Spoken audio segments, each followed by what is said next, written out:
الحمد للہ رب العالمین والعاقبۃ للمتقین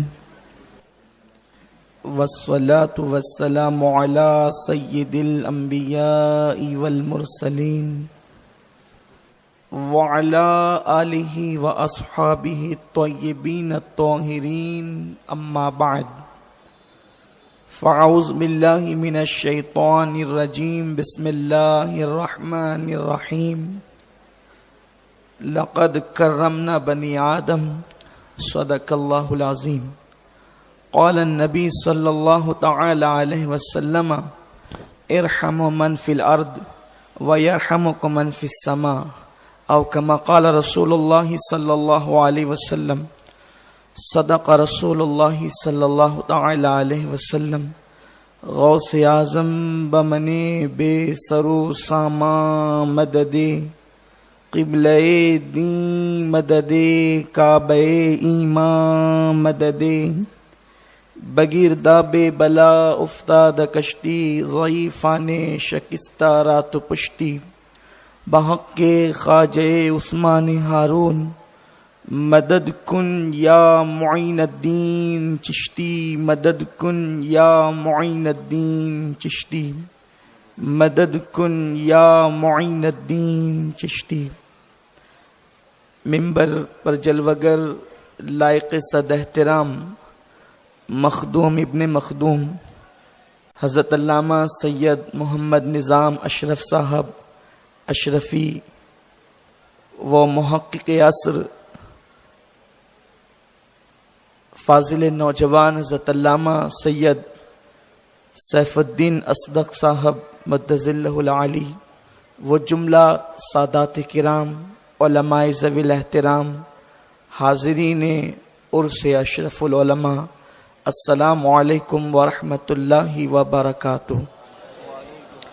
آئیے ہم اور آپ مل کر انتہائی عقیدت و محبت کے ساتھ اپنے اور ساری کائنات کے مرکز عقیدت انیس بے کساں چار ساز درد منداں ہم غریبوں کے غم گسار مصطفیٰ جان رحمت حضور احمد مجتبی محمد مصطفیٰ ارواحنا فدا صلی اللہ تعالی علیہ وسلم کی بارگاہ بے کس پناہ میں جس طریقے سے میں پڑھاؤں آپ بھی میرے ساتھ مل کر بآواز بلند پڑھیں۔ الصلاۃ والسلام علیک یا رسول اللہ، الصلاۃ والسلام علیک یا نبی اللہ، الصلاۃ والسلام علیک یا حبیب اللہ وعلی آلک واصحابک یا نور اللہ صلی اللہ تعالی علیہ وسلم۔ حضرت علامہ سید سیف الدین اصدق صاحب کی گفتگو کے بعد میری گفتگو کی کوئی ضرورت نہیں، لیکن حکم کے مطابق میں حاضر ہوا ہوں اور ان کی گفتگو کے بعد میری گفتگو کی حیثیت بس اتنی ہے کہ جیسے بڑی زور کی بارش ہوئی ہو اور بارش ہو کر کے بارش بند ہو گئی ہو، پھر درخت پر کے پتوں پر بارش کے قطرات جم گئے ہوں اور بارش کے بند ہونے کے بعد ہوا کے جھونکوں سے جب پتے ہلے تو چھوٹے چھوٹے بچے یوں سمجھے کہ پھر بارش ہو رہی ہے، حالانکہ وہ کوئی نئی بارش نہیں ہے، وہ اسی بارش کے اچھے ہوئے قطرات ہے۔ تو میری گفتگو کی حیثیت بس اتنی ہی ہوگی اور کچھ نہیں۔ تو میرے پیارے آقا صلی اللہ علیہ وسلم کے پیارے دیوانوں، آج ہم سب ایک مرتبہ پھر حضور اشرف العلماء ان کے عرس کے موقع پر یہاں پر جمع ہوئے ہیں۔ اشرف العلماء علیہ رحمہ وہ عظیم ترین شخصیت ہے کہ جن کے بے شمار اوصاف ہیں، ان کی شخصیت ایک ہماجہت شخصیت ہے۔ وہ حافظ ملت رحمت اللہ تعالی علیہ کی مثبت سوچ کے امین تھے، وہ ان کے شاگرد رشید تھے۔ حضور حافظ ملت رحمت اللہ تعالی علیہ نے جس نہج پہ کام کیا حضور اشرف العلماء نے ان کے مشن کو ممبئی کی سرزمین پر زندہ کیا۔ وہ جہاں اشرفیہ کے بطل جلیل تھے، وہیں پر وہ حضور سیدنا مخدوم اشرف رضی اللہ تعالیٰ عنہ کے مشن کے عظیم مبلغ اور داعی بھی تھے۔ اگر ان میں ایک طرف ایک نائب رسول کی حیثیت سے حافظ ملت کا جلوہ نظر آتا تھا، تو دوسری طرف ان کے اندر اپنے جد کریم حضور سیدنا مخدوم اشرف رحمت اللہ تعالی علیہ کے اوصاف بھی نظر آتے تھے۔ کیونکہ وہ ایک عظیم خانقاہ کے رکن اور فرد تھے، تو انہوں نے اپنی زندگی کے اندر خانقاہی مشن کو ممبئی کی سرزمین پر جو ہے وہ اس کی نشاط ثانیہ کی۔ ممبئی کی سرزمین پر اور زمینوں سے کام کرنا اس لیے مشکل ہے کہ ممبئی کی سرزمین وہ سرزمین ہے جن لوگوں نے علماء، محققین اور اس زمانے کے لوگوں کی زندگی کا مطالعہ کیا ہے، وہ جانتے ہیں کہ دنیا کے اندر ایک عظیم مفکر گزرے ہیں جنہیں دنیا علامہ شبلی نعمانی کے نام سے جانتی ہے۔ علامہ شبلی نعمانی ایک بہترین مفکر ہیں۔ ابھی ان کے عقائد سے میں صرف نظر کرتے ہوئے، آج میرا عنوان وہ نہیں ہے، وہ ایک عظیم مفکر ہے، ندوہ کے فاؤنڈر ممبر ہیں علامہ شبلی نعمانی۔ لیکن شبلی نعمانی جو لکھنؤ کی سرزمین پر رات و دن ندوہ کے لیے محنت کرتے ہیں، جب وہ 1906 میں بمبئی کو دیکھتے ہیں تو وہ یہ لکھنے پہ مجبور ہو جاتے ہیں کہ بمبئی کی رانائیاں اب تک مجھ سے کیوں چھپی ہوئی تھی؟ اس لیے کہ یہاں کی چوپاٹی کا رنگ ہی جدا ہے، یہاں کا حسن ہی الگ ہے۔ مجھے بمبئی کا حسن دیکھ کر اب ندوہ کام فضول معلوم ہوتے ہیں۔ آپ غور فرمائیں، ندوہ کے لیے رات و دن محنت کرنے والا، امیروں کے دروازوں پر چندے مانگنے والا، جب وہ بمبئی کا حسن دیکھتا ہے تو یہ کہنے پہ مجبور ہو جاتا ہے، کہاں ہے سنجر اور عراق کی تعریف کرنے والے، شیراز کو دل دینے کی بات کرنے والے؟ اگر لوگ بمبئی کا حسن دیکھ لیں تو شیراز اور عراق کی بات کرنا بند کر دیں، بلکہ حسن بمبئی پر وہ حسن شیراز کو قربان کرنے کے لیے تیار ہو جائیں۔ اس طرح کی بات اپنے وقت کے ایک مفکر نے بمبئی کے حسن کے حوالے سے کیا ہے۔ جو 8 دن کے لیے بمبئی آتا ہے وہ ندوہ کی مصروفیتوں کو عبث اور فضول کہتا ہے، لیکن اشرف العلماء وہ ہے، وہ شبلی نعمانی کی طرح نہیں، وہ چوچے مقدسہ کی سرزمین کے وہ بطل جلیل تھے جن کی نگاہوں میں مدینہ منورہ کا سرما لگا ہوا تھا۔ اس لیے بمبئی کے حسن نے ان کو جو اپنے اندر مگن نہیں کیا، بمبئی کے حسن میں ڈوبے ہوئے انسانوں کو انہوں نے ندوہ کی طرح اپنے دارالعلوم کی مصروفیتوں کو فضول نہیں سمجھا، بلکہ راتوں دن ایک کر کے محمدیہ کو اس طریقے سے حسین و جمیل بنا دیا کہ اس کے قصر مینار کو دیکھنے والے دیکھنے آتے ہیں تو دیکھنے والوں کی ٹوپیاں تو گرتی نظر آتی ہے، لیکن محمدیہ مدرسے کا قصر مینار اور اس کی اونچائی مانوی اعتبار سے، عمارت کے اعتبار سے نہیں، مانوی اعتبار سے، کام کے اعتبار سے، محنت کے اعتبار سے اشرف العلماء نے اس کو اتنا بلند کر دیا کہ دیکھنے والوں کی پگڑیاں گرتی ہے، لیکن محمدیہ کا قصر مینار مکمل طور پہ نظر نہیں آتا۔ میرے پیارے آقا علیہ السلام کے پیارے دیوانوں، حضور اشرف العلماء رحمت اللہ تعالی علیہ نے اس سرزمین پر محنت کی ہے جو سرزمین حسن کی زمین ہے، جو سرزمین ساحلی سمندر کی زمین ہے، جو سرزمین آوارگی کی زمین ہے۔ آوارگی کی زمین کو عشق مصطفیٰ کا نغمہ دینے والی ذات کا نام حضور اشرف العلماء رحمت اللہ علیہ کی ذات ہے۔ میرے پیارے آقا علیہ السلام کے پیارے دیوانوں، آوارہ دلوں کے اندر عشق مصطفیٰ کا چراغ جلانے والی شخصیت کا نام اشرف العلماء ہے، عشق مصطفیٰ کا جام پلانے والی ذات کا نام اشرف العلماء ہے۔ آج بمبئی میں جتنی رانائیاں سنیت کی نظر آ رہی ہے، حضور اشرف العلماء کا اس میں بڑا حصہ ہے، لیکن یہ کام ہوتا کیسے ہے؟ میرے پیارے آقا علیہ السلام کے پیارے دیوانوں، یہ کام اس وقت تو بہت آسان ہو جاتا ہے جب دلوں کو توڑنے کی بجائے انسان دلوں کو جوڑنے کی بات کرتا ہے۔ حضور اشرف العلماء نے اپنی زندگی میں سب سے بڑا کارنامہ جو انجام دیا وہ دلوں کے جوڑنے کا کارنامہ انجام دیا، اس لیے کہ اسلام کے نزدیک دلوں کو جوڑنا عظیم نیکی ہے۔ میرے پیارے پیارے آقا علیہ السلام کے پیارے دیوانوں، توڑنے کا کام تو فرعون بھی کر سکتا ہے، توڑنے کا کام تو حامان اور شداد بھی کر سکتے ہیں۔ کیا آپ کو نہیں پتا؟ کسی مفکر نے لکھا ہے ایک مرتبہ شیطان فرعون کے پاس آیا اور آنے کے بعد فرعون کی خیریت پوچھی۔ فرعون بھائی خیریت سے تو ہیں؟ فرعون نے کہا بہت اچھا ہوں۔ اس کے بعد شیطان نے کہا تم نے تو خدائی کا دعویٰ کر دیا، تمہارے خدا ہونے کی دلیل کیا ہے؟ شیطان نے جب دلیل پوچھی، چونکہ شیطان کے پاس علم ہے، وہ بھی علم اور دلیلیں رکھتا ہے، آپ جانتے ہیں کسی دور میں وہ معلم الملائکہ رہ چکا ہے، تو فرعون سے سوال کرنے پر فرعون نے کہا شیطان بھائی دلیل آخر مجھ سے کیا چاہتے ہو؟ یہ سارے کام تو کروائی آپ نے ہیں۔ تو شیطان نے کہا دیکھیے آپ کو میں بھی خدا مان لوں گا، لیکن ایک شرط ہے، آپ مجھے یہ بتائیں یہ جو سامنے کا درخت نظر آ رہا ہے نا، اس پر انار کا جو ہے وہ پھل لگا ہوا ہے، اگر یہ پھل آپ توڑ دیں تو اس کے بعد ہم آپ کو خدا مان لیں گے۔ فرعون نے سوچا اتنا بڑا علم والا اگر اتنی چھوٹی سی بات پر مجھے مان لے تو اس کے بعد پھر بات ہی کیا ہے؟ تو اس نے ہاتھ بڑھایا اور اس کے بعد انار کو توڑ لیا اور پلٹ کر کے کہا دیکھا نا، مان لیا آج کے بعد خدا۔ وہ فرعون کو شیطان نے مسکرا کر کے کہا توڑ لیا نا، ایک کام اور کرنا ہوگا تب میں آپ کو خدا مانوں گا، ذرا اس کو جوڑ کر بھی بتا دے۔ تو فرعون جو ہے وہ ہیبت زدہ ہو کر کے رہ گیا، محبوط ہو کر کے رہ گیا، اور اس نے بڑی حیرت و استجاب میں ڈوب کر کہا یہ کام تو میرا نہیں ہے، یہ کام تو میں نہیں کر سکتا۔ اس کے بعد اس نے کہا اگر یہ کام آپ نہیں کر سکتے ہیں تو میں آپ کو خدا نہیں مان سکتا۔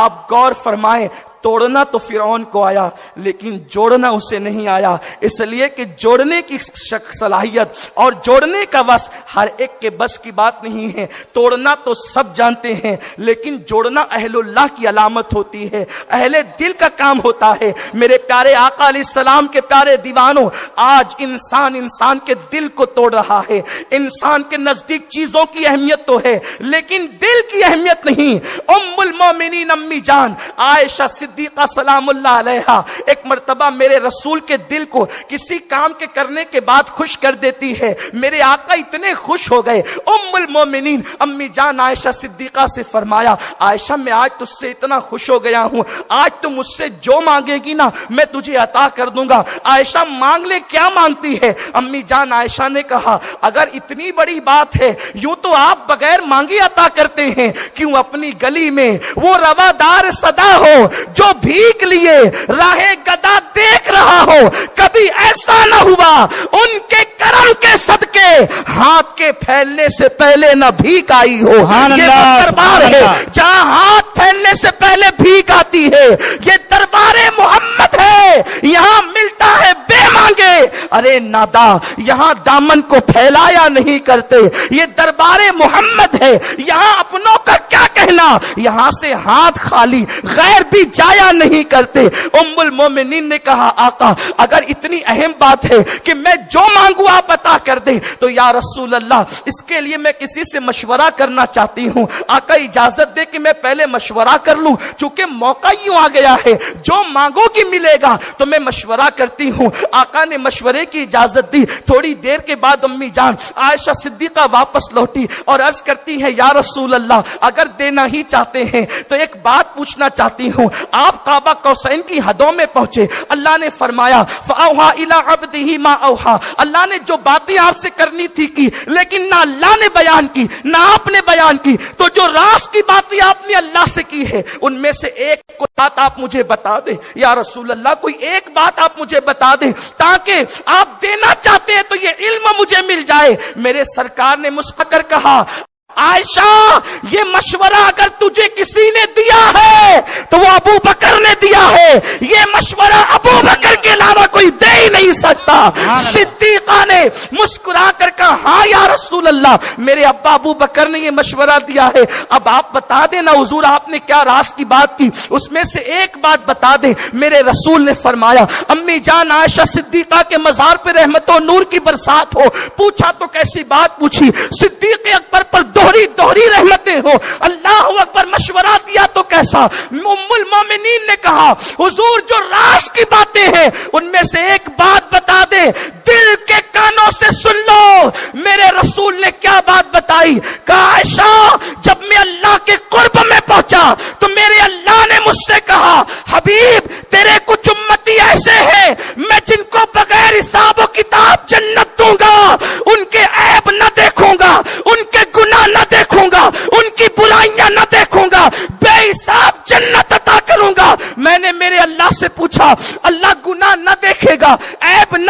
گا، برائی نہ دیکھے گا، پھر بھی تو جنت عطا کرے گا، آخر ان کا عمل کیا ہوگا؟ تو میرے رب نے فرمایا جو میرے بندوں کے ٹوٹے ہوئے دلوں کو جوڑ دیا کرے گا میں ان کو بے حساب جنت عطا کروں گا۔ نعرہ تکبیر، نعرہ رسالت، عرس حضور اشرف العلماء، پیغام مصطفیٰ۔ جنت بہت آسان نہیں لیکن مشکل بھی نہیں، دل جوڑنے والوں کو میرے رب نے جنت کا مزد عطا کیا۔ ام المومنین عائشہ صدیقہ فرماتی ہے میں خوشی خوشی اپنے ابا کے پاس پہنچی، اس لیے کہ اس شرط پہ مشورہ دیا تھا حضور بتائیں گے تو راز نہ رکھنا، مجھے بھی آ کر کے بتا دینا۔ جب میں پہنچی ابا جان، آقائے کریم نے فرمایا کہ میرے اللہ نے مجھ سے وعدہ کیا کہ میں عیب نہ دیکھوں گا، گناہ نہ دیکھوں گا، برائی نہ دیکھوں گا، جو ٹوٹے ہوئے دلوں کو جوڑ دیں گے، میرے بندوں کے دلوں کو جوڑیں گے، ان کو بے حساب جنت عطا کروں گا، ان سے حساب نہیں لوں گا۔ اللہ اکبر، میرے آقا علیہ السلام نے مجھ سے یہ بتایا ابا جان کہ اللہ دلوں کے جوڑنے والوں کو جنت دے گا۔ ابو بکر صدیق نے سنا اور آنکھوں میں آنسو آ گئے، ام المومنین خوش ہو رہی تھی، صدیقہ خوش ہو رہی تھی، صدیق رونے لگے، اتنا روئے کہ آنسوؤں سے داڑھی تر ہو گئی۔ ام المومنین نے پوچھا ابا جان اتنی خوشی کی بات، سرکار نے مفت میں آسانی کے ساتھ جنت کا مزدہ سنایا، اس پر تو آپ کو خوش ہونا چاہیے، ابا جان آپ روتے کیوں ہیں؟ آقا صدیق اکبر نے کہا عائشہ تو نے سکے کا ایک رخ دیکھا، دوسرے رخ کی طرف تیری نظر نہیں گئی۔ اللہ اکبر، میرے رسول کی حدیث سمجھنے کا انداز صدیق سے زیادہ کس کو؟ صدیق اکبر نے کہا عائشہ ایک رخ کی طرف تیری نظر پڑی ہے، دوسرے رخ کی طرف تیری نظر نہیں۔ صدیقہ نے کہا ابا وہ کیا؟ کہا کہ میرے رب نے محبوب سے یہ تو کہا کہ جو ٹوٹے ہوئے دلوں کو جوڑ دے گا ان کو بے حساب جنت عطا کرے گا، اور کہیں ایسا نہ ہو کہ کسی کا دل توڑ دیا تو یہ تو نہیں ہوگا کہ نیکیاں برباد ہو جائے گی، حج برباد ہو جائیں گے، نمازیں برباد ہو جائے گی، عبادتیں برباد ہو جائے گی۔ تو دل کے جوڑنے پر بے حساب جنت ہے، تو دل کے توڑنے پر بھی تو ویسی ہی وعید ہوگی۔ میرے پیارے آقا علیہ السلام کے پیارے دیوانوں، اشرف العلماء نے دل فتح کیے ہیں، وہ فاتح قلوب و اذہان ہیں، انہوں نے دلوں کو جوڑ کر کے اللہ اکبر ایسا کارنامہ انجام دیا ہے۔ یہی وجہ تو تھی کہ ہر سلسلے کے لوگ ان کے قریب رہتے تھے۔ میرے آقا علیہ الصلوۃ و تسلیم کے پیارے دیوانوں، ان کے دست راست کے طور پر اگر رئیس المفسرین حضرت علامہ ظہیر الدین خان صاحب کی بلا کا نام لے لیا جائے تو وہ حضور مفتی اعظم کے مرید و خلیفہ ہیں اور مایا ناز مرید و خلیفہ ہیں۔ میرے پیارے آقا علیہ السلام کے پیارے دیوانوں، گویا کہ وہ ان کے ہمراز بھی تھے اور ان کے دست راست بھی تھے۔ میرے پیارے آقا علیہ السلام کے پیارے دیوانوں، آپ اندازہ فرمائیں یہ دلوں کو جوڑنے کا معاملہ ہے، اس لیے کہ مومن کا دل ہے کیا؟ انسان سب کچھ پہچاننے چلا ہے، انسان سب کو ڈھونڈنے چلا ہے، اور دوسرے کو ڈھونڈنے والے انسان کبھی اپنے آپ پر تو نظر کر، یہ انسان کائنات صغرا ہے، یہ چھوٹی کائنات ہے۔ اللہ کی کائنات کو آپ اگر بکھری ہوئی دیکھتے ہیں تو ان میں سمندر کی طغیانی ہے، ان میں دریا کی روانی ہے، ان میں پھولوں کی مہک ہے، کلیوں کی مسکراہٹ ہے، بھوروں کا گنگناہٹ ہے، چڑیوں کی چہک ہے، صبح کی نسیم سحر ہے، راتوں کا شباب ہے، اور اللہ اکبر شفق کا جمال ہے، افق کی سرخی ہے، یہ ساری چیزیں ہیں، آبشار کی نگمگی ہے، یہ اللہ کی بکھری ہوئی کائنات میں ہے۔ لیکن اس کائنات کو اگر آپ سمیٹ لے تو اسی کو انسان کہا جا سکتا ہے۔ انسان کائنات صغرا ہے، دوسروں پر تحقیق کرنے والے کبھی اپنے آپ پر بھی تو تحقیق کر، انسان تو انسان ہے۔ میرے رسول نے، میرے آقا نے جانوروں کے احترام کا اور ان کے حقوق تک بتائے ہیں۔ میرے پیارے آقا علیہ السلام کے پیارے دیوانوں، یہی وجہ تو ہے صوفیاء کرام نے انسانوں سے محبت کا درس دیا۔ جب تک کہ انسان سے محبت نہیں کر سکتا، اس کے دل میں اللہ کی محبت پیدا نہیں ہو سکتی، اللہ کا پیار پیدا پیدا نہیں ہو سکتا۔ میرے پیارے آقا علیہ السلام کے پیارے دیوانوں، انسان کیا ہے؟ انسان کا پورا وجود، کبھی ہاتھ نظر آتا ہے، کبھی پیر، کبھی آنکھ، کبھی زبان، کبھی سر، لیکن ایک چھپا ہوا ہے جسے دل کہتے ہیں، وہ گوشتوں کا لوتھڑا ہے۔ جہاں تک ابلیس کی نظر نہ پہنچی، ابلیس نے کہا تھا انسان کا پورا وجود تو مجھے سوراخ سے بھرپور نظر آتا ہے، کھانا نہ ملے تو گر جائے، کھانا بہت زیادہ کھائے تو چل نہ سکے، اس میں مجھے کچھ خاص بات نظر نہیں آتی، لیکن اس کے سینے میں بائیں طرف کوئی پیٹی بند نظر آتی ہے، شاید وہی انسان کی ترقی کا راز ہو، شاید وہی انسان کی انسانیت کا راز ہو، شاید وہی انسان کے افضل و اشرف ہونے کا راز ہو۔ لقد کرمنا بنی آدم کا تاج جس انسان کے سر پہ سجایا گیا، شاید یہی وجہ ہو، اور شاید اس نے یہ بات شاید صحیح کہی تھی کہ انسان کا جو دل ہے نا، اگر وہ دل بگڑ جائے تو انسان جانوروں سے بدتر ہو جاتا ہے، اور انسان کا اگر دل سنور جائے تو انسان فرشتوں سے بہتر ہو جاتا ہے۔ علماء مدرسوں میں شرع عقائد پڑھاتے ہیں، اس میں یہ بات بنیادی طور پر پڑھائی جاتی ہے کہ ایک عام مومن جو ہے عام فرشتوں سے افضل ہے، اس کا مرتبہ اور مقام عام فرشتوں سے افضل ہے۔ انسان سنور جائے تو وہ فرشتوں سے افضل ہو جاتا ہے۔ کیوں افضل ہوتا ہے؟ چہرہ سنوارنے سے نہیں، آنکھیں سنوارنے سے نہیں، کپڑے سفید پہننے سے نہیں، بلکہ انسان افضل جو ہوتا ہے وہ دل کی بنیاد پر ہوتا ہے۔ یہی وجہ تو ہے لوگ ظاہر کو سنوارتے ہیں، اللہ والے دل کو سنوارتے ہیں، اس لیے کہ وہ جانتے ہیں ان اللہ لا ينظر الى صورکم والى اموالکم ولکن ينظر الى قلوبکم۔ اللہ نہ تمہارے چہرے دیکھتا ہے نہ تمہارے مال دیکھتا ہے، وہ تو تمہارا دل دیکھتا ہے۔ جسے خدا دیکھتا ہے اسے کب سنوارو گے؟ یہی وجہ تو ہے میرے آقا نے فرمایا کچھ بکھرے ہوئے بال والے ہیں، پرا گندا چہرے والے ہیں، پھٹے پرانے لباس والے ہیں، حال یہ ہے بیمار پڑے تو کوئی عیادت کو نہ جائے، مر جائے تو کوئی جنازہ نہ پڑھے، لیکن ان کی شان یہ ہے وہ جس بات پہ قسم کھا لیتے ہیں اللہ ان کی قسموں کو پورا کر دیتا ہے۔ آخر بتاؤ تو صاحبوں ان بکھرے بال والوں کی خوبی کیا ہے؟ پھٹے پرانے لباس کی خوبی کیا ہے؟ یہی تو تم لباس پر توجہ دیتے ہو، وہ دلوں پہ توجہ دیتے ہیں۔ وہ یار کی نگاہ کو یار کی نظر جس چیز پہ پڑتی ہے اسی کو سنوار لیتے ہیں۔ اسی لیے تو اللہ ان کی قسموں کو پورا کرنے میں بہت جلدی کرتا ہے۔ ان کی زبان پہ خدا کا کلام جاری ہو جاتا ہے، وہ اشارہ کرتے ہیں تو کائنات کا نظام بدل جاتا ہے، وہ ٹھوکر لگا دیتے ہیں تو مردوں کو زندگی مل جایا کرتی ہے۔ مومن کا دل کیا ہے؟ مومن کے دل کی شان کیا ہے؟ اللہ اکبر۔ انسان بہت کچھ بننے چلا، اور انسان پہلے تو انسان تو بن، انسان تو بن، انسان کے دل کی قدر تو کر۔ مختصر اتنا کہ 2 حرفوں سے بن جاتا ہے دل، اس آتے اتنی کہ کائنات میں سما نہ سکے۔ دل کیا ہے؟ مومن کا دل۔ دل جوڑنے کا کام کرو، دل جوڑو۔ اگر دل جوڑنے کے لیے روزے بھی توڑنے پڑے تو ہمارے بزرگوں نے روزے توڑ دی۔ آپ کو نہیں پتا امام حسن بصری گزر رہے ہیں، دیکھا ایک پانی فروخت کرنے والا پانی بیچ رہا ہے، پانی بیچتے ہوئے کہتا ہے لوگو میرا پانی خرید لو، اس لیے کہ صبح سے مجھ سے کسی نے پانی نہیں خریدا، میں لوٹوں گا تو اپنے بچوں کے لیے کیا لے کر کے لوٹوں گا۔ اس وقت امام حسن بصری نے پیسے دیے، پانی خریدا، بیٹھ کر پینے لگے۔ مریدوں نے کہا حضور آپ کا روزہ یاد نہیں؟ وہ پیر بڑے خوش نصیب ہوتے ہیں جن کو خسرو جیسے مرید مل جاتے ہیں۔ بہت اچھا ہے اگر خسرو جیسے مرید مل جائے تو وہی نجات کا ذریعہ بن جاتے۔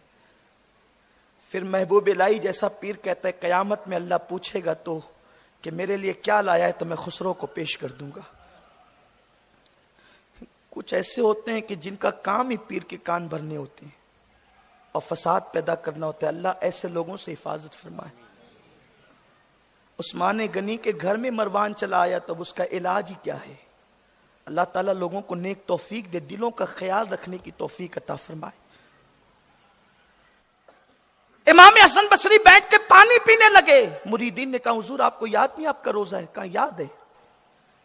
کہ پھر آپ پانی پی رہے ہیں اور وقت ایسا آ گیا ہے کہ اب روزہ توڑ بھی نہیں سکتے اس لیے کہ سورج سر پر آ گیا ہے.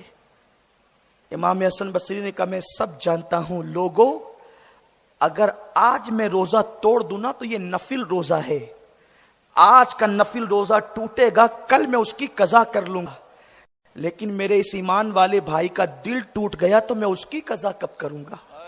اس لیے میں نے اس کا دل نہ ٹوٹے اپنا روزہ توڑ دیا. یہ مومن کا دل ہے. کتنی عظیم نیکی ہے. آج پڑوسی کا دل ہم دکھائیں، دوستوں کا دل ہم دکھائیں. آج تو دوستی رہی نہیں گئی ہے، مطلب کی یاری ہے، ورنہ مفاد پرستی کے علاوہ اور ہے کیا؟ میرے پیارے آقا صلی اللہ تعالی علیہ وسلم کے پیارے دیوانوں، حتیٰ کہ ایک بھائی دوسرے بھائی پر مقدمہ کرے اور پھر لوگ دل توڑتے توڑتے اس قدر کردار کی گراوٹ کا شکار ہو گئے کہ اب سرکار کا بھی دل ٹوٹ رہا ہے تو ان کو کوئی اس کی پرواہ نہیں ہے. آقا کا بھی دل ٹوٹ رہا ہے تو کوئی پرواہ نہیں. میرے سرکار نے فرمایا جس نے کسی میرے امتی کا دل دکھایا گویا کہ اس نے مجھ نبی کا دل دکھایا. فقط اذان ہی کہہ کر میرے سرکار نے فرمایا کہ اس نے میرا دل دکھایا. آج ہم گناہ کرتے ہیں، آقا کا دل نہیں دکھتا. میرے سرکار پوری رات اس امت کی مغفرت کے لیے دعا کرتے تھے. حضور پوری رات امت کو یاد کریں. امت اپنے آقا کو کب یاد کرتی؟ اس طرح سے یاد کرتے ہیں کہ رات کے 3-4 بجے تک کے گندے مناظر ہم اپنے گھر میں بیٹھ کر دیکھ رہے ہوتے ہیں.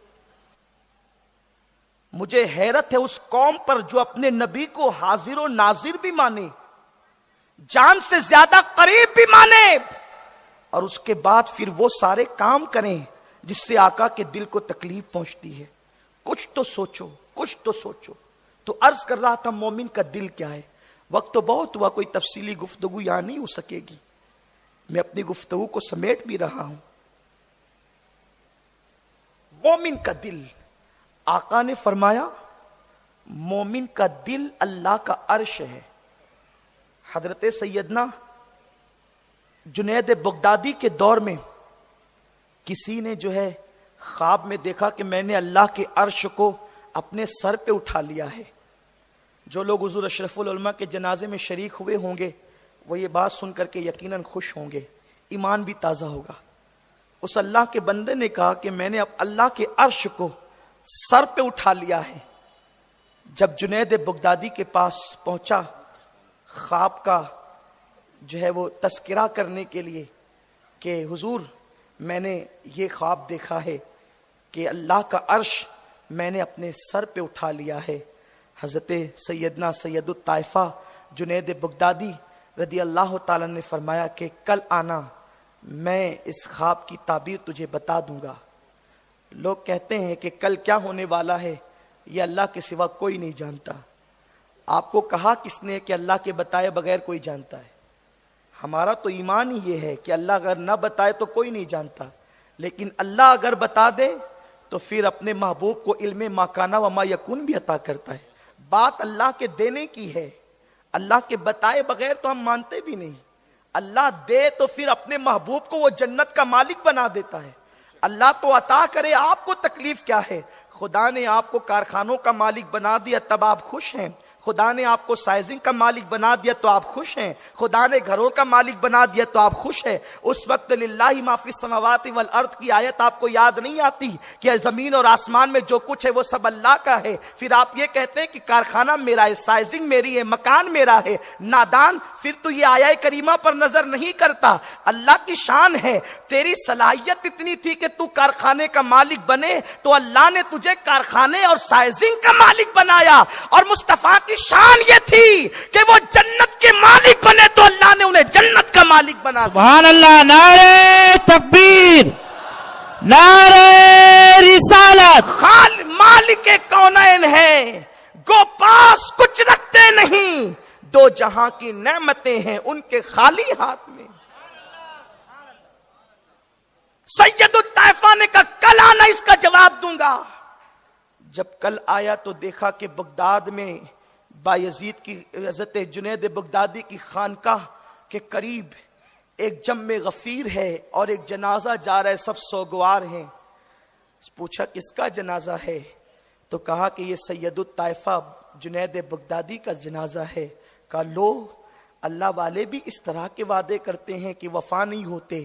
بس اتنا کہنا تھا، ایک ریلا آیا، دھکا لگا اور وہ کھسکتے کھسکتے ریلے میں بے اختیاری طور پر حضرت جنید بغدادی کے جنازے کے نیچے آ گیا۔ جب نیچے آیا تو سر جنازے کے نیچے تھا اور جنازہ سر کے اوپر تھا۔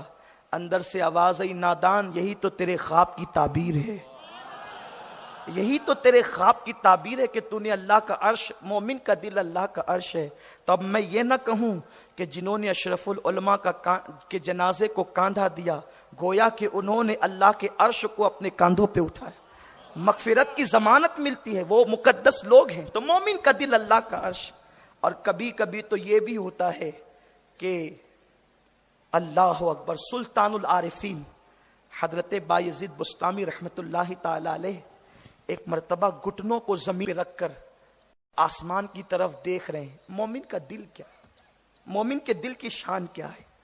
گھٹنے زمین پر ہیں، نگاہیں آسمان کی طرف ہیں، اور ایسی رقت طاری ہے کہ آنکھ سے خون کے آنسو نکل رہے ہیں، وہ خون رو رہے ہیں، خون کے آنسو۔ کتنے عظیم وہ لوگ ہیں جو اللہ کے لیے خون کے آنسو بہاتے ہیں۔ ہماری آنکھ سے تو کبھی پانی کے قطرے بھی نہیں نکلتے۔ ہم ہیرو ہیروائن کے جدائی کے مناظر کو دیکھ کر تو روتے ہیں، ہم ناولوں کے عشقیہ داستان کو پڑھ کر تو روتے ہیں۔ کبھی ہمیں اللہ کے لیے بھی رونا آیا ہے؟ اس کی محبت میں بھی آنکھ سے آنسو بہے ہیں؟ میرے آقا نے فرمایا ان لوگوں کو اللہ عرش کا سایہ عطا کرے گا جو تنہائی میں اللہ کا ذکر کریں اور اللہ کی یاد میں ان کی آنکھ سے آنسو بہنے لگے۔ ایسے لوگوں کو اللہ قیامت کے دن عرش کا سایہ عطا کرے گا۔ ہائے کیسے عظیم ہے وہ لوگ! آج وہ لوگ کہاں چلے گئے؟ وہ قبروں میں سو گئے ہیں۔ اللہ اکبر! چراغ لے کر نہیں، سورج لے کر کے تلاش کریں۔ اب ایسے لوگوں کو ہم کہاں ڈھونڈنے جائیں؟ ڈھونڈتے ڈھونڈتے اس دہر میں تھک جاؤ گے، ایسے مرشد نہ زمانے میں کہیں پاؤ گے۔ میرے پیارے آقا علیہ السلام کے پیارے دیوانوں، وہ اللہ کی یاد میں رونے والے جب تک ہمارے درمیان موجود تھے، دنیا پر اسلام کا پرچم لہرا رہا تھا، بیت المقدس پر اسلام کا پرچم تھا۔ عراق کی سرزمین جو ہے اس کا ایک شہر عروس البلاد کہلاتا تھا، جسے دنیا بغداد کے نام سے جانتی ہے۔ ہماری تہذیب اور ہماری ثقافت کے گن گائے جا رہے تھے، لیکن جب سے ان مسلح پر رونے والوں کی جگہ اللہ اکبر عیاشیاں کرنے والوں نے لے لی ہے، گناہ کرنے والوں نے لے لی ہے، پختہ خیال وائزوں کی جگہ اب اللہ اکبر الفاظ کے رٹے ہوئے لوگوں کا دور آ گیا ہے، تو زمانے کے اندر ایسا طوفان ہے، ایسی قیامت صغریٰ ہے کہ کلیجہ منہ کو آتا ہے۔ کوئی دن ایسا نہیں جاتا کہ جس دن مسلمانوں کی تباہی کی داستان اخباروں میں نہ چھپتی ہو، میڈیا پر مسلمانوں کی تباہی کی داستان نہ دکھائی جاتی ہو۔ لوگ حیران ہیں، آخر کیا ہو رہا ہے؟ ہم کہاں جائیں گے؟ یہ سفینہ آخر کہاں جا کر کے ٹھہرے گا؟ یہ جو آگ لگی ہے، یہ آگ کیسے بجھے گی؟ یہ آگ کب بجھے گی؟ اس آگ کو بجھانے کا طریقہ کیا ہوگا؟ میرے پیارے آقا صلی اللہ علیہ وسلم کے پیارے دیوانوں، سن لو، خالی کھوکھلے نعروں سے کچھ نہیں ہونے والا۔ اپنی فکر میں تبدیلی پیدا کرو، اپنی زندگیوں میں تبدیلی پیدا کرو۔ اپنے آپ کو راتوں میں جاگنے والوں، کبھی انٹرنیٹ پر جاگنے کی بجائے کبھی مسلوں پر تو جاگ کر کے دیکھو۔ ہیرو ہیروئن کی جدائی کے مناظر دیکھ کر رونے کی بجائے کبھی حب مصطفیٰ میں تو رو کر دیکھو، کبھی خوف خدا میں تو رو کر دیکھو، پھر دیکھو اس کی رحمتیں کیسے چھما چھم برسے گی۔ خدا جس قوم کا اللہ ہو اور جس قوم کا رسول مصطفیٰ ہو اور وہ قوم زوال پذیر ہو جائے، ہو ہی نہیں سکتا۔ ہمارے مسائل کا حل اقتدار کی کرسی پہ بیٹھنے والوں کے پاس نہیں، ہمارے مسائل کا حل سیاسی لیڈروں کے پاس نہیں، ہمارے مسائل کا حل کل بھی اللہ والوں کی چوکھٹ پہ تھا، آج بھی اللہ والوں کی چوکھٹ پر ہے، اور قیامت تک ولیوں کی چوکھٹ سے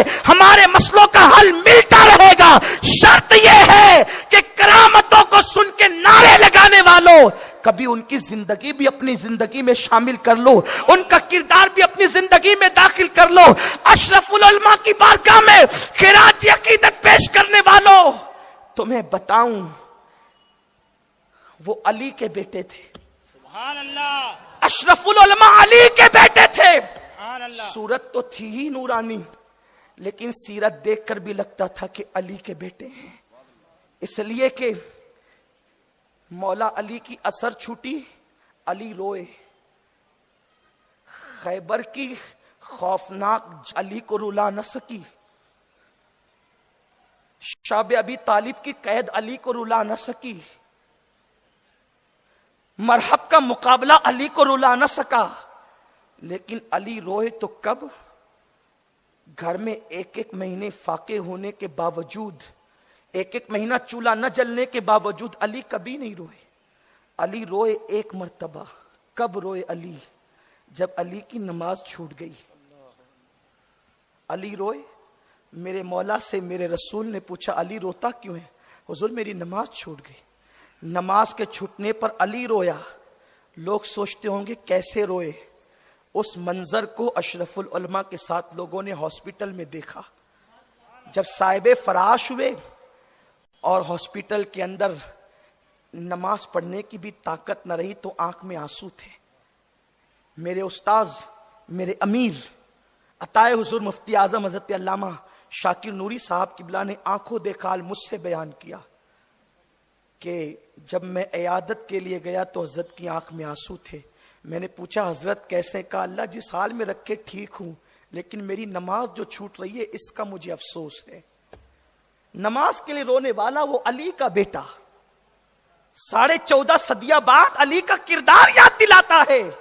ہم اشرف العلماء کے نام لیوا آج پوچھے نا کتنے لوگ یہاں عشاء پڑھ کر کے آئے ہیں؟ الا ماشاءاللہ۔ نمازوں کو ترک کرنے والوں، مجھے بتاؤ آخر اپنے مرشدان طریقت کی بارگاہ میں جواب کیا دو گے؟ اپنے رب کو منہ کیا دکھاؤ گے؟ نماز ترک کر کے ہم ان کی بارگاہ میں ایمان تو ثابت نہیں کر سکتے، اس لیے کہ جو ہمارے پیران پیر ہے وہ حنبلی المسلک ہیں، اور ان کے نزدیک ایک وقت کی نماز کا تارک بھی کافر ہو جاتا ہے۔ سیدی اعلیٰ حضرت امام اہل سنت نے فتاوی رضویہ شریف میں لکھا 100 سے زیادہ صحابہ کا مسلک ہے کہ ایک وقت کی نماز چھوڑ دینے والا کافر ہو جاتا ہے۔ وہ اشرف العلماء نماز پڑھتے تھے پابند، اور جماعت کے ساتھ پڑھتے تھے۔ وہ مسجد سے بڑی محبت کرتے تھے، ان کی اکثر نمازیں با جماعت ادا ہوتی تھی۔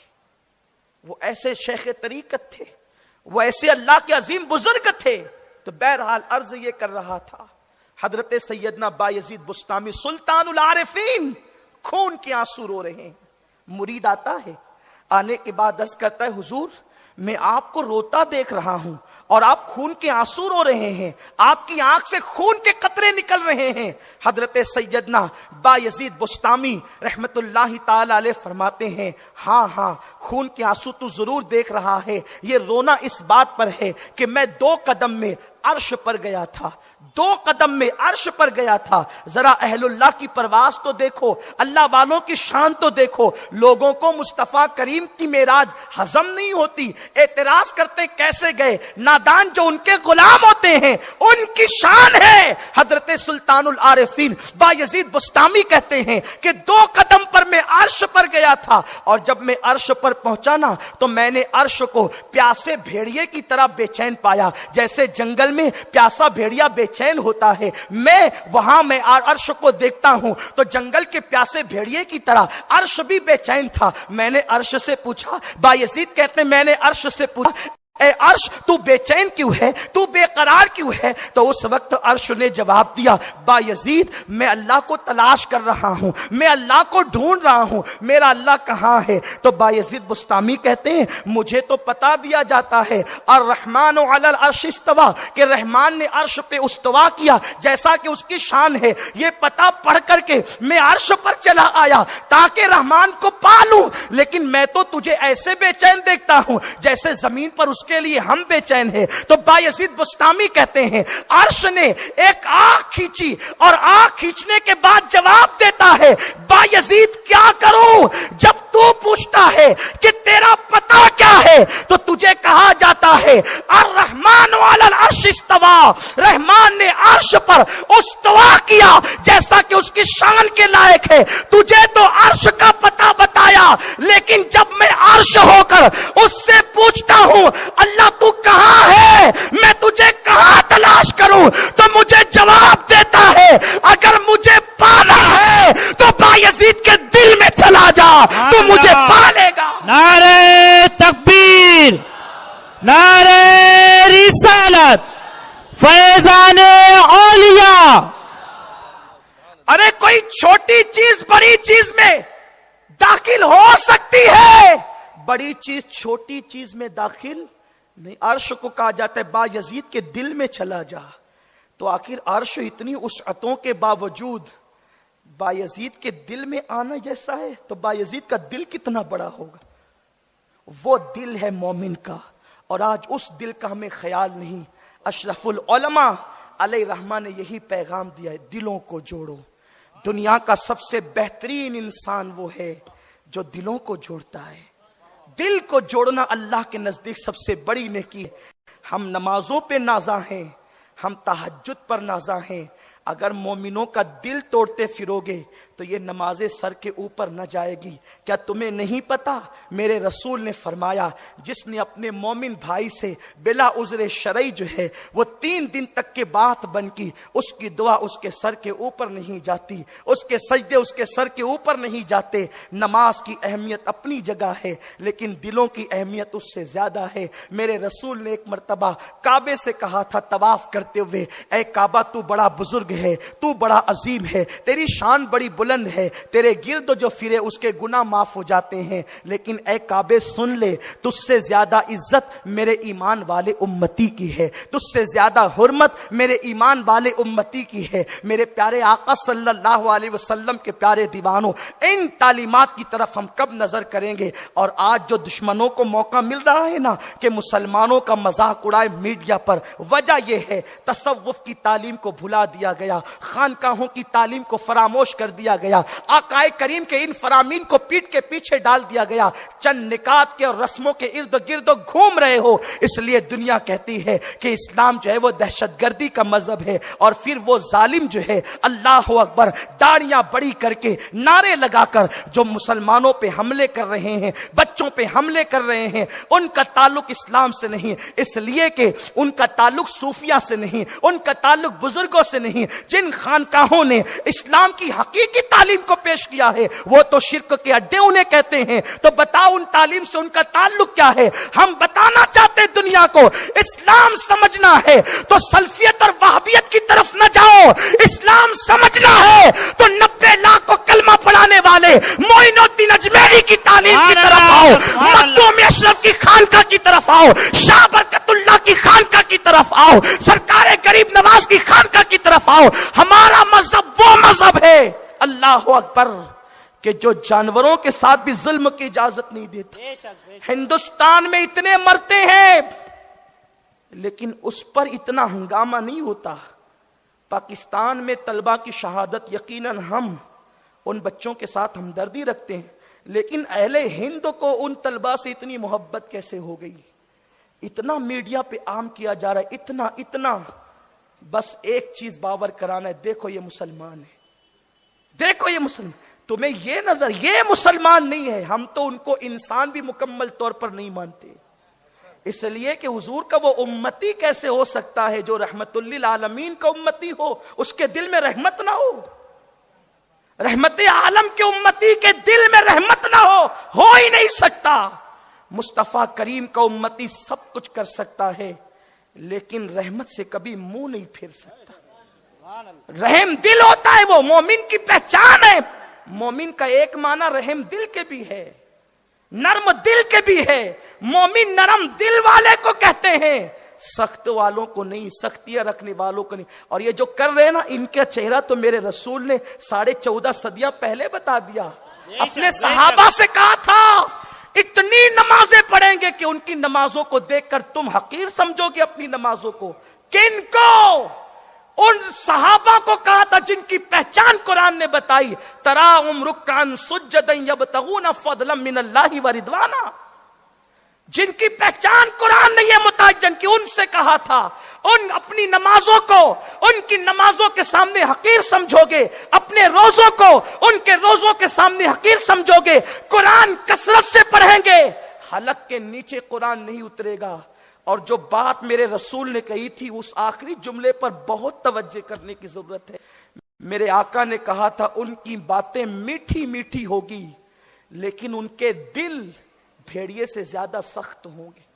ان کے دلوں کی، منافقین کے دلوں کی سختی کی طرف اشارہ تھا، واضح طور پہ کہا ان کے دل بھیڑیے کی طرح سخت ہوں گے۔ پتا چلا مومن سخت دل ہو نہیں سکتا، وہ تو منافق کی علامت ہے کہ وہ سخت دل ہوگا، اس لیے ان کے دل سخت ہوں گے بھیڑیے سے زیادہ۔ ارے کافر بھی بچوں کا قتل دیکھ کر کے اش اش کر اٹھے، ان کے پاس دل نہیں ہے لیکن بھیڑیوں سے زیادہ سخت ہے، بھیڑیوں سے زیادہ سخت ہے۔ تو اسی لیے سب کچھ ہو رہا ہے، تو ان سے ہم کہتے ہیں انہیں دیکھ کر اسلام نہ سمجھو، اسلام سمجھنا ہے تو صوفیاء کرام کو دیکھ کر سمجھو، اسلام سمجھنا ہے تو خانقاہوں میں آ کے اسلام سمجھو۔ کیا وہ لوگ تھے؟ اختتام کی طرف جاتے ہوئے عرض کروں، حجت الاسلام امام غزالی اپنے وقت کے عظیم صوفی، انہوں نے فلسفے پر تصوف کا رنگ چڑھایا ہے۔ وہ عظیم صوفی امام غزالی رحمت اللہ تعالی علیہ کیسے عاشق رسول تھے۔ اور ایک بات بتاؤں، صوفی عاشق رسول ہوتا ہے بلکہ عاشق ہی صوفی ہوتا ہے۔ مولانا روم رحمت اللہ علیہ سے کسی نے پوچھا کیا بنے، کہا کچھ بن نہ بن، عاشق بن، جو عاشق بن گیا وہ سب کچھ بن گیا۔ ان کے پاس عشق ہی نہیں ہے، اس لیے کہ انہیں تو عشق سے چڑ ہے، یہ عشق جانتے ہی نہیں، اور جہاں عشق نہیں، الا لا ایمان لمن لا محبت لا، آگاہ ہو جاؤ محبت کے بغیر ایمان ہے ہی نہیں، محبت کے بغیر ایمان نہیں ہو سکتا۔ بچوں کو قتل کرنے والوں، کیا تمہیں اپنے بچے یاد نہیں آتے؟ خون بہانے والوں، جس رسول نے کہا ہو کہ وضو کے اندر پانی کو ضائع نہ کرو، اللہ قیامت کے دن اس بارے میں بھی پوچھے گا۔ آسمان سے برسنے والا، زمین سے نکلنے والا پانی جب نبی اس کو ضائع کرنے کی اجازت نہیں دیتے تو معصوم بچوں کے خون بہانے کی اجازت رسول نے کب دی ہوگی؟ اور کب دی ہے؟ اللہ اکبر، وہ رسول جو اس قدر حساس ہے کہ جنہوں نے مجنون کہا تھا، پاگل کہا تھا، شہر سے نکالا تھا، شاب ابی طالب میں قید کیا تھا، کیسے کیسے تانے دیے تھے، دو دو بیٹیوں کو طلاق دیا تھا، دلوایا تھا۔ جب فتح مکہ کے دن سامنے کھڑے تھے تو میرا رسول پوچھ رہا تھا بتاؤ تمہارے ساتھ کیا سلوک کیا جائے۔ کوئی ایسی بھی ادب دیکھی ہے کہ مجرم سے پوچھا جائے کہ تیرے بارے میں فیصلہ کیا کریں؟ وہ میرا رسول ہے، وہ مصطفیٰ کریم ہے جو پوچھتے ہیں بتاؤ تمہارے ساتھ کیا سلوک کیا جائے، تو وہ یہی کہتے ہیں کہ آپ کریم ابن کریم ہے، آپ سے تو خیر کی امید ہے۔ تو میرے رسول نے کہا تھا لا تثریب علیکم الیوم، آج تم پر کوئی مواخذہ نہیں ہے، آج تو معافی کا دن ہے، جاؤ میں نے تم سب کو معاف کر دیا۔ وہ میرا رسول ہے۔ جنہوں نے چاند کے ٹکڑے دیکھ کر اسلام قبول نہیں کیا تھا، میرے رسول کے اخلاق کو دیکھ کر وہ کلمہ پڑھ کے مسلمان ہو گئے تھے۔ اسلام یہ ہے، اسلام کی شان یہ ہے۔ تو عرض یہ کر رہا تھا کہ حجت الاسلام امام کا بڑے عاشق تھے، آپ کا نام محمد تھا۔ وہ کتنے اچھے لوگ تھے کہ باپ کا بھی نام محمد ہوتا تھا، دادا کا بھی اور پوتے کا بھی۔ آقا نے فرمایا نا تمہارا کیا بگڑتا ہے کہ تمہارے گھر میں 3 بیٹے اور سب کا نام محمد ہو۔ امام غزالی سے ان کے استاد نے پوچھا بیٹے تمہارا نام کیا ہے؟ سب غزالی کہتے ہیں، نام کیا ہے؟ تو بچے تھے، خاموش رہے۔ پھر استاد نے پوچھا تمہارا نام کیا ہے؟ پھر خاموش تھے۔ استاد نے پوچھا تمہارا نام نہیں بتاتے؟ خاموش تھے ادبن۔ استاد نے چھڑی اٹھا کر کے پیٹا، مارا اور کہا کہ سبق کے بارے میں پوچھوں تو بات سمجھ میں آتی ہے کہ یاد ہو نہ ہو، کسی کو کوئی اپنا نام بھی نہیں یاد رہتا ہے، ایسا بھی ہے۔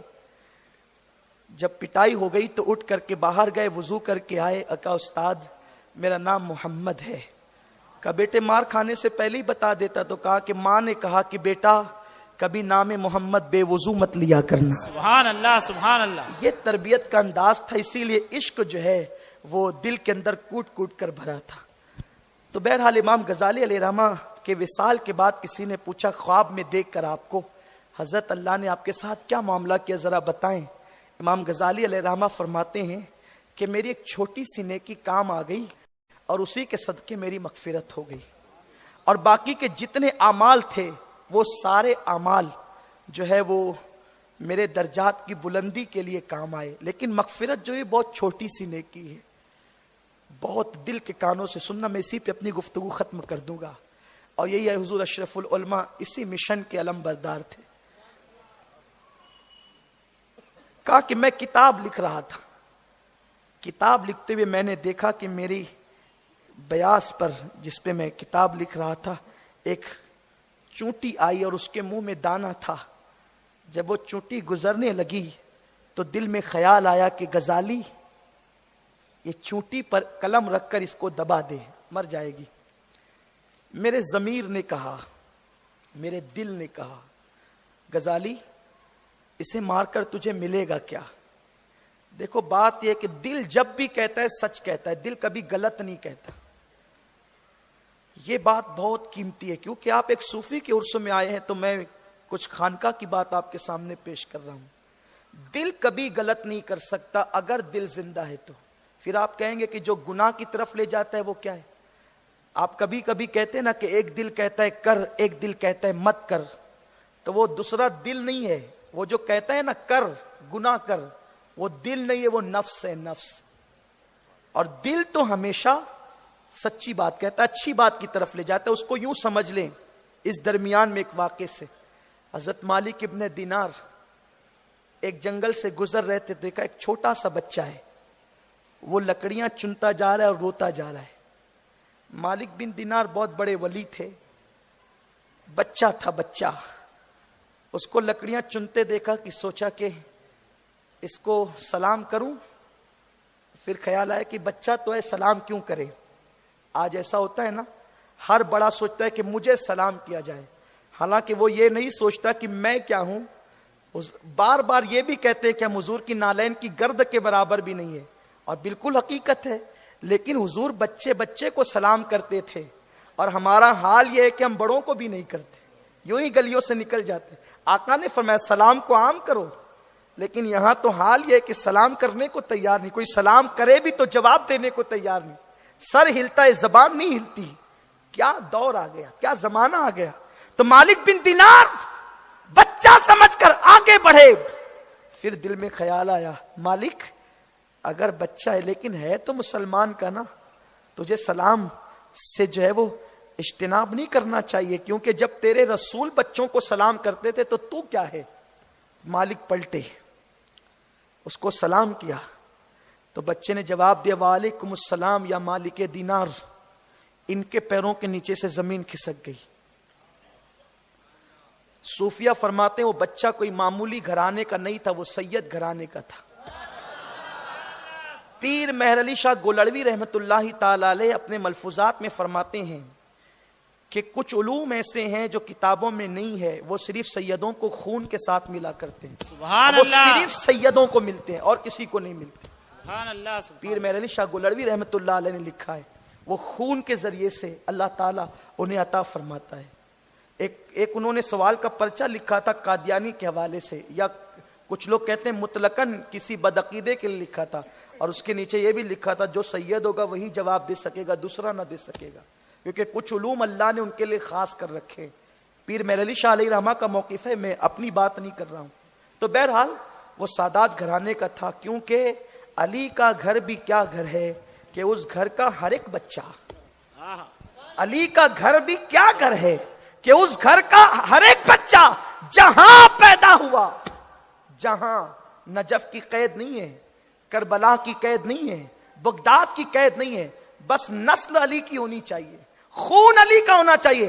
جہاں پیدا ہوا شیر خدا معلوم ہوتا ہے. سبحان اللہ, نعرہ تکبیر, علی کے خون, نعرہ رسالت. علی کے خون تو وہ علوی خون رکھتا تھا. اس نے کہا وعلیکم السلام یا مالک دینار. جب نام سنا تو زمین پیروں کے نیچے سے نکل. کہا بچے تو میرا نام بھی جانتا ہے. کہا کیوں نہیں, بالکل جانتا ہوں.